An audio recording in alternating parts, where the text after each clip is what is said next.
Hey guys, wonderful day again today, and a short follow up video from the content discussed yesterday about what are the various metrics, evaluation metrics for my investment checklist in valuing a banking corporation. Now, one of the things I wanted to mention was that I thought for the longest time that banking related companies are very boring businesses. They're very, very boring businesses. There's a very steady stream of income in terms of, credit coming in from, depositors and then credit lending out to the other kind of people who want loans from different kind of reasons, like, floating rate loans, like, home loan, agricultural loan, vehicle loan, gold loan, all these kinds of loans. I thought that was the end of all kinds of, banking related businesses. But what I wanted to educate you through this video was that understanding that there's a certain cyclicality to this whole business. And I came up with three patterns in the kind of cycles that a banking corporation usually experiences. The first pattern that I would like to mention is rising NPAs and thereby increasing the credit costs for the company. As I've mentioned a couple of times already, I've kept educating to the various videos since I've been analyzing banking related companies, was that one of the biggest credit risks for any bank is the increasing number of NPAs. If the NPA percentage is increasing every month, every quarter, or every year, one of the biggest liabilities for the company, for the banking related company, is that they cannot absorb that loss. If they cannot absorb that kind of loss, they would not be profitable for anybody, and thereby they would not be able to inspire a certain sense of incentive for the shareholder as well as the board as well as the management to continue to invest in the banking corporation. So one of the biggest cycles that a bank would experience is the rising percentages of the NPAs, in specific the net NPAs and the gross NPAs.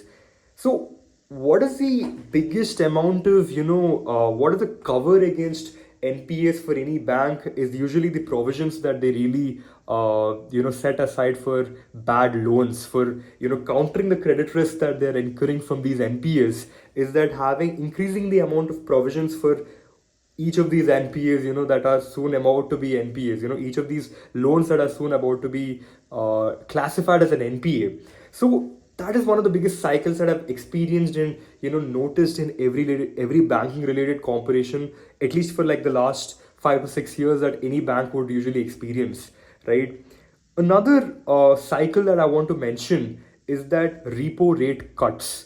Now, what is a repo rate cut? Whenever there's a repo rate increase or a repo rate decrease, what usually happens is that it increases the interest rate with which a bank borrows from the central bank, and thereby it creates a situation where it lends at a higher cost of interest to the lender, to the person who is wanting to lend from the bank. It also has to increase, its FD rates for people who are intending to keep their deposits within the bank. Now, that would create a temporary situation where the banking corporation is not exactly profitable for anybody. So it is on added pressure to continue to remain profitable, which is increasing their credit to deposit ratio. It is increasing their net interest margin, improving their return on asset, and improving their return on equity.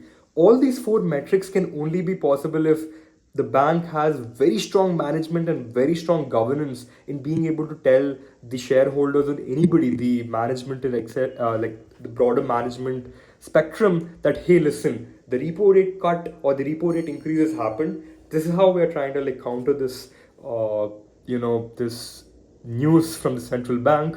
If there's a repo rate increase, we're going to increase the FD rate for the people who are investing into our bank, and we're also increasing the amount of interest rate for the loans. But at the same time, we're going to stay profitable for the person investing into our bank.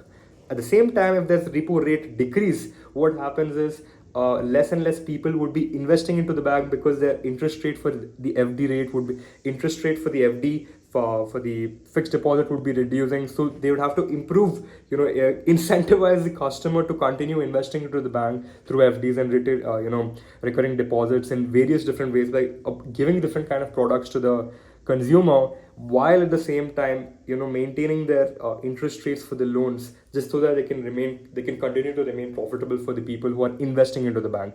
So these are the two cycles I've mentioned, which is Rising NPAs, thereby increasing the credit costs for the amount of advances lent to the poor lenders, and repo rate cuts or repo rate increases. These are the two cyclical patterns I've noticed in a banking corporation.